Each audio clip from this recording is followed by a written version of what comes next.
ngi lay nuyu. ñoo ngi lay fay. tur bi naka la. Jëmbu Pen Adja Jëmbu Pen. Adja Jëmbu lan nga bokk ak Adja Fama mi nga xam ne moom moo fi daal di bàyyeeku. ñoo bokk ndey ak baay waaye muy sunu caat waaw. d'accord gannaaw ba ñu la jaalee ci seen rakk jooju nga xam ne moo daal di bàyyeekoo bokk ci li nga xam ne ñoo bokkoon ci accident boobu nga xam ne moo amoon fale ca Ndoulo ni ki démb yan kàddu yu sedd rek nga mën a joxe ci moom. li ma ci mën a joxe de mooy ginnaaw ba ma jullee ci yonent bi sallallahu alayhi wa sallam man de dama koy ñaanal rek ba fu mu jublu yàlla na fa yàlla yiwu yàlla jublu te bisam bii ko yàlla wërsëgale yàlla na ko fekk ci biir bàmmeelam ba moo ku mu fa fekk ak ku ko fa fekk di ko ñaanal rek nag lenn rek a ma naqari ci moom day pen gaa la xanaa mooy fanu gàtt bi te naqariwul sax naqariwul ndax yàlla bu la tegee mettit dañuy ñaan yàlla dékku ñakkiru mettit woowu te du mettit sax metti na ci ñun mais mettiwul ci yàlla sunu borom bi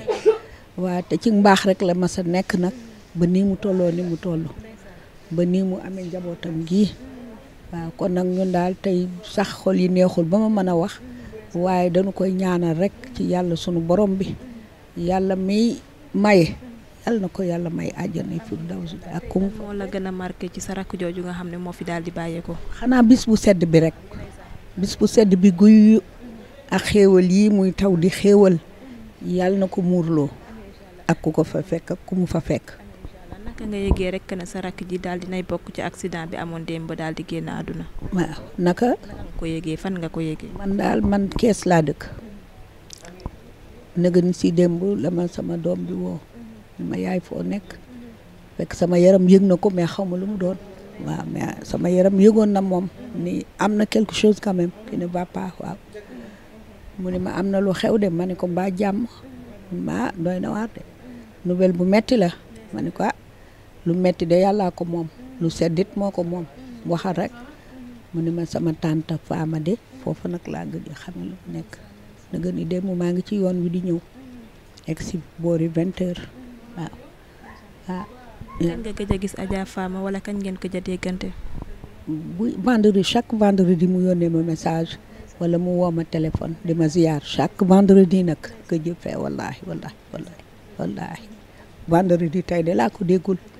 bi ko déggul vendredi tey ci koo xam ne chaque vendredi nga dégg ko lan la def ci yow. xanaa du ma ni naqar nag ndax lu la yàlla teg doon ni naqar du ma ni tiis it lu la yàlla teg doon ni tiis la dañuy sant yàlla rek ba mu bari te xam ni lii la yàlla dogal ci moom mënuñu ci dara yàlla moom bu soxlaa ñu soxla mu jël ñu bàyyi koog moom. jërëjëf yaa booy ñu ngi la koy jaalee bu baax a baax di la masawu tey bokk ak yow tiis bi aussi. jërëjëf yal na leen yàlla fay jërëjëf yàlla dëgëral seen taxawaay yëkkati leen ca kaw a kaw may leen fan wu gudd waan ak wér allahumma amin di ñaanal nag ñii mu fi bàyyi yàlla na ci yàlla teg loxoom njabootam gi yàlla na leen yàlla gungeel boppam aar leen suturaal leen ci darajay nabil Mustafa alayhi salaatu wassalaam